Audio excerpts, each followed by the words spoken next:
and yelled, "Objection!"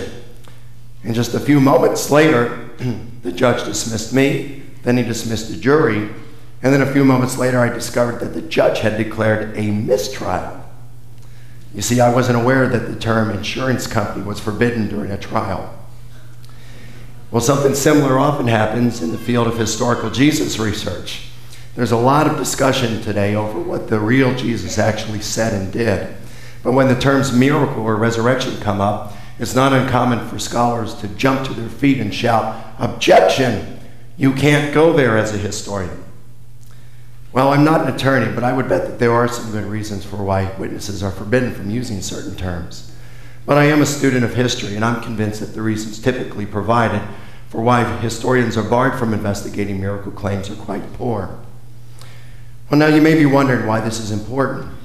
You see, if historians are barred from investigating miracle claims, then those like myself who are interested in investigating the truth claims of particular religions such as Judaism or Christianity are barred from doing so. We could investigate, say, the death of Jesus by crucifixion, or that a number of people afterward believed that he had risen and had appeared personally before them. But as historians, we would be barred from answering the real question of whether Jesus actually rose from the dead. Now, I suspect this will be the main course Professor Ehrman takes this evening, and I look forward to addressing his objections in my rebuttals. But for now, let me contend that historians can investigate miracle claims. For the past several years, I have devoted myself to the investigation of matters in the philosophy of history and historiography. And I'm convinced that if an event occurred and left traces of its occurrence, that it's possible for historians to investigate it, even if that event was a miracle. So, I'd like to take a journey with you down History Highway and show you how this is done. We're going to visit 4 crucial checkpoints along the way in order to complete our journey successfully.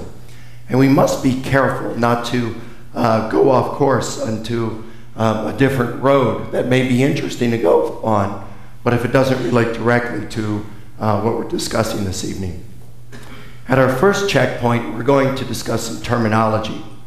For example, the term history. Now, you may be surprised to learn that historians can't even agree among themselves on the meaning of this term. I found 13 definitions of history in the literature. But for this evening's debate, by history I mean the study of the past.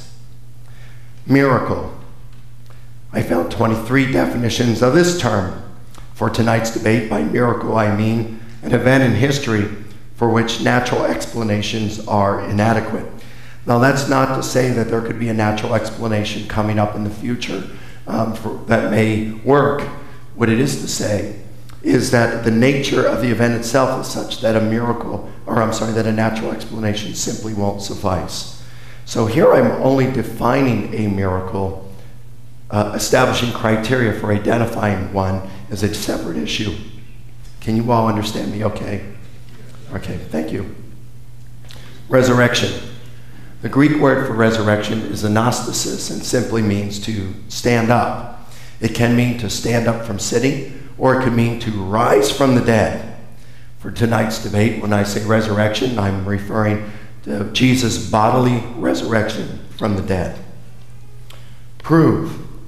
Historians occasionally use the term prove to mean that something has been established with reasonable or adequate certainty. As in a courtroom trial, to prove someone's guilt means to establish it beyond reasonable doubt, not beyond all doubt.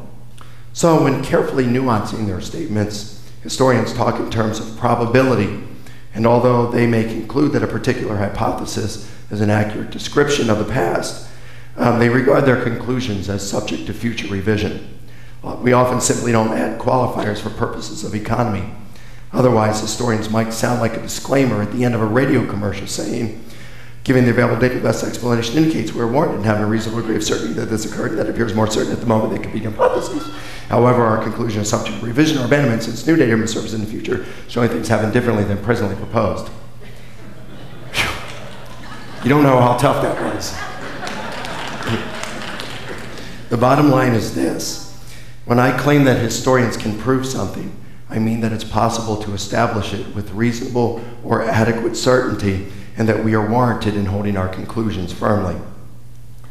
Now, as we approach our second checkpoint, we need to proceed cautiously when we see a sign indicating that there are hazardous road conditions ahead. One hazardous condition is our horizon, which is how we see things.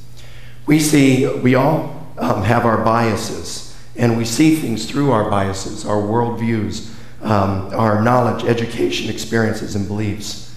Horizons are like sunglasses through which we look, and everything we see is colored by the lenses of our horizons.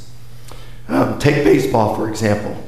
If there's a close play at second, is the runner safe or out? Well, it depends if your son is the guy trying to steal second or the shortstop tagging him. When we read books about Jesus, we find ourselves in agreement or disagreement with certain authors. And if we think about it, it's usually on the basis of whether the Jesus they reconstruct is like the one we prefer. So for better and for worse, historians are influenced by their gender, race, ethics, nationality, as well as their political, philosophical, and religious convictions. No one is exempt, and virtually every historian in the world will tell you that there is no such thing as a neutral, unbiased, or disinterested historian. Historians outside of the community of biblical scholars contend that horizons are responsible more than anything else for conflicting conclusions, even in non-religious matters. And when a religious matter is the subject of inquiry, horizons come even into more play.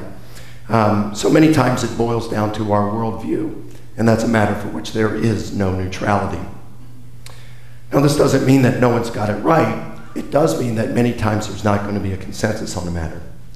So in response, we may lay down a few speed bumps to minimize the hazardous effects of our horizons, since speed bumps slow us down and cause us to proceed cautiously.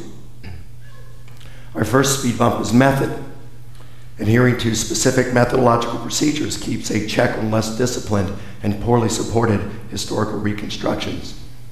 The second speed bump involves submitting one's ideas to hostile or unsympathetic experts. You see, I'm inclined to catch weaknesses in opposing views, but I'm not as inclined to catch them in my own. But critics are. And so peer-reviewed articles, book reviews, papers read at conferences, participation in panel discussions and debates such as this evening's event exposes one's methods and conclusions to public scrutiny. The third speed bump requires the historian to account for the relevant historical bedrock. Some facts are so strongly evidenced that they are virtually indisputable. This is referred to as our historical bedrock, since any legitimate hypothesis must be built upon it. If a hypothesis fails to account for all the historical bedrock, then that hypothesis needs to be dragged back to the drawing board or relegated to the trash bin. The fourth speed bump requires deliberate and sustained effort of detaching oneself from personal bias. Historians must primarily be concerned with finding out things really happened and not whether their conclusions confirm their own beliefs, whatever they may be. Temporarily adopting views in conflict with our own and empathizing with those holding them can go a long way in accomplishing this. Now, these four speed bumps assist us in our journey, and just as driving too quickly over actual speed bumps on a real highway can damage your car, proceeding too quickly without deliberate and sustained effort to minimize our horizons and the influence of them can wreck a good historical investigation.